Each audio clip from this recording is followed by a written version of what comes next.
This is a rechargeable portable lantern. It was sent to me to review for free, but if you wanted to purchase it, it would cost you $25. They haven't paid me for my review, and my opinions remain my own. Alright, so it just turned on when I pulled it out of the box there.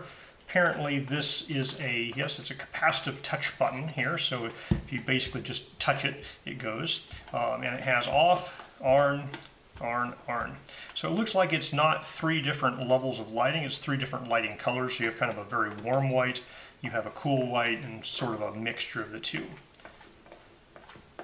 Now if you push and hold, it'll do dimming. So it got quite dim there. I'm going to push and hold again and it'll brighten back up. So it's not a super bright lantern. This is during daytime, and I do have the room lights on.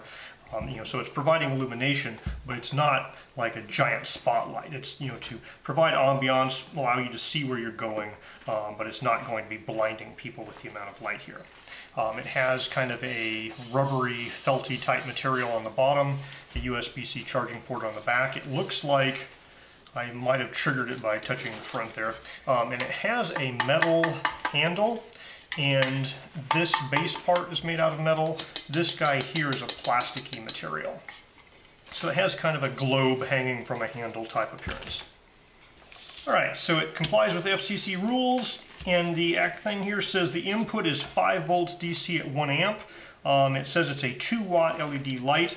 It has an 18650 rechargeable battery inside, and the capacity is 1800 milliamp hours or 1.8 amp hours.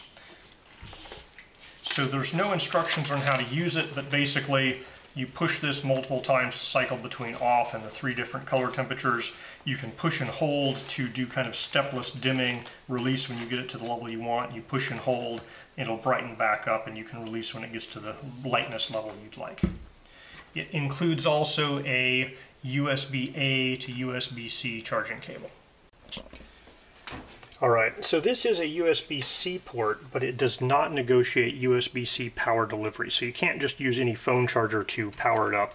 You need to use a USB-A to C cable that is already putting out 5 volts.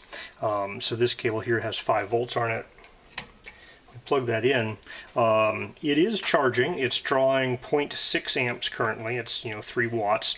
But as far as I can tell, there is absolutely no indication that this guy is charging. So I can't see any lights or LEDs that turned on. So without a power meter, there's no way for you to tell this guy's charging. So if you plug it into a USB-C power delivery phone cable, you might think it's charging, but it wouldn't actually be charging. So basically make sure you do use the supplied cable or a different USB-A to C cable that you've confirmed has 5 volts to make sure it gets charged up. Alright, I figured out a way where you can determine if this guy's charging or not. So you turn the light on and you plug in a cable. This is a USB-C power delivery cable, so it's not charging. But if you plug in a cable that has 5 volts that's charging it, it will turn off the light while it's charging. So if the light's on, you plug a cable in and the light turns off, that means it's getting power and it's charging. Alright, this guy's fully charged. I can tell because it's drawing 0 amps and 0 watts, but there's no indication or any other way to know that it's fully charged. So you pretty much just have to leave it plugged in for a while, say overnight, and then assume it's charged. Alright, we are going to do a runtime test. And I am going to use this setting, which is the 3rd setting, which I think is the combination of the cool white and the warm white. And it's at the default highest brightness setting. So I have this set here with the time-lapse camera, and we're just going to let this run and see how long this light will stay lit at its brightest setting.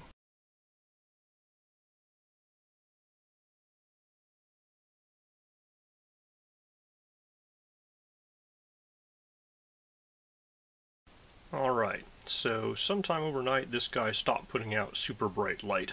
It might still have a little bit of illumination in there. Yeah, it's still lightly glowing, but I'm not going to say it's fully bright anymore. So the lantern has a nice failure mode in which, it gets dimmer and dimmer and dimmer.